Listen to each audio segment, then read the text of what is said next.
트럼프 대통령이 다카이치 사나의 일본 총리에게 이란 전쟁과 관련해 적극 나서주길 기대한다고 압박했습니다. 다카이치 총리는 호르무즈 해협 군함 파견에 대해 명확한 답변을 하지 않았는데요. 워싱턴 연결합니다. 홍상희 특파원, 관심은 호르무즈 해협 군함 파견 요청이었는데 트럼프 대통령의 압박이 있었다고요? 네, 지난해 10월 일본에서의 회담 이후 두 번째 미일 정상회담이 백악관에서 진행됐습니다. 다카이치 총리로서는 취임 이후 첫 미국 방문인데요. 정상회담 모두 발언과 간략한 질의응답이 있었는데 트럼프 대통령은 주일 미군 주둔을 언급하면서 일본이 적극적으로 나서주길 기대한다고 말했습니다. 이 발언 들어보시겠습니다.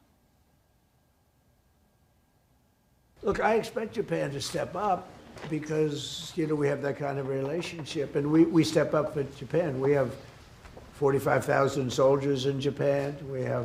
We spend a lot of money on Japan.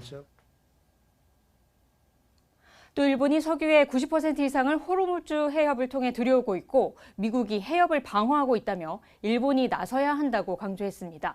다카이치 사나의 일본 총리는 세계의 평화와 번영을 가져올 사람은 트럼프 대통령뿐이라며 미국에 대한 지지 입장을 분명히 했는데요. 하지만 이란 핵무기 개발을 용납할 수 없다고 비판하면서도 구체적인 언급은 하지 않았습니다. 들어보시겠습니다. そして我が国は周辺国に対する攻撃、ホルムズ海峡の実質的な閉鎖についてもこれは非難をし、そして 네, 회담 직후 일본 기자들과 만난 다카이치 총리는 이란 사태의 조기 안정이 중요하다는 점을 설명을 했고 에너지 안정 공급 등 긴밀한 소통을 지속해 나가기로 했다고 말했습니다. 또 트럼프 대통령에게 일본 법률상 가능한 것과 불가능한 것을 설명했다고 말해 이 전쟁에서의 무력 행사를 금지한 평화헌법 구조를 근거로 호르무즈 파병이 어렵다는 뜻을 전달한 것으로 보입니다.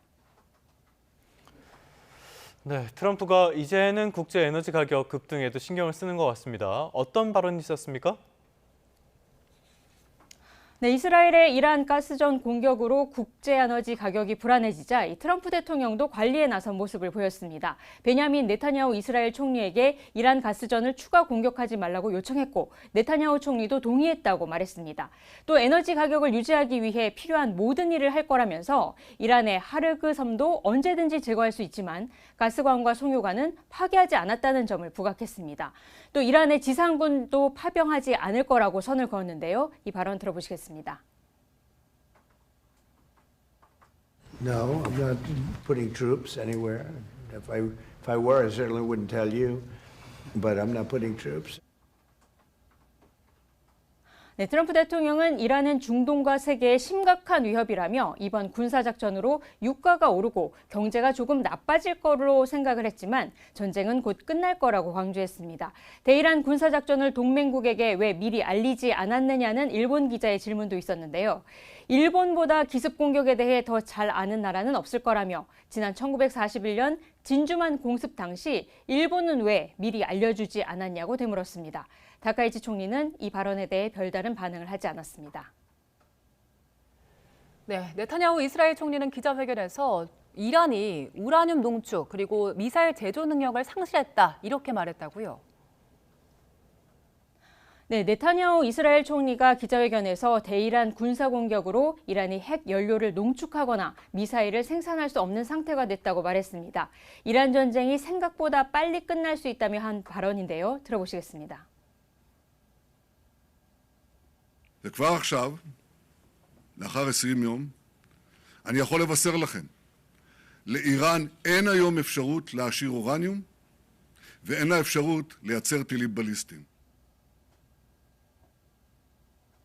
이런 가운데 미군 F-35 스텔스 전투기가 이란군에 피격당해서 중동의 미군 공군기지에 비상 착륙했다는 소식도 들어왔습니다. 이란 이슬람 혁명수비대는 미군 F-35 스텔스 전투기를 격추해 심각한 손상을 입혔고 추락했을 가능성이 크다고 밝혔는데요. 미 중부사령부는 전투기는 안전하게 착륙했고 조종사도 안정적인 상태라고 설명을 했는데 이 CNN은 전쟁 시작 이후 첫 피격 사례가 될 수 있다고 보도했습니다. 하지만 피트 헤그세스 미 국방부 장관은 오늘 브리핑에서 이란의 방공망이 붕괴가 됐고 탄도미사일 공격도 90% 줄었다고 주장했습니다. 또 언론들의 끝없는 전쟁의 수렁에 빠지고 있다고 언론들이 믿게 만든다고 비판하면서 이번 전쟁의 목표는 군사작전 개시 때와 동일하다고 강조했습니다. 이 발언도 들어보시겠습니다. They want President Trump to fail. Destroy missiles, launchers, and Iran's defense industrial base so they cannot rebuild. Destroy their navy, and Iran never gets a nuclear weapon. Our objectives. 네, 헤그세스 장관은 또 미 국방부가 300조 원 규모의 추가 예산을 백악관에 요청했다는 보도에 대해 이 나쁜 놈들을 제거하기 위해서는 돈이 든다며 예산 확보를 촉구하기도 했습니다. 지금까지 워싱턴에서 전해드렸습니다.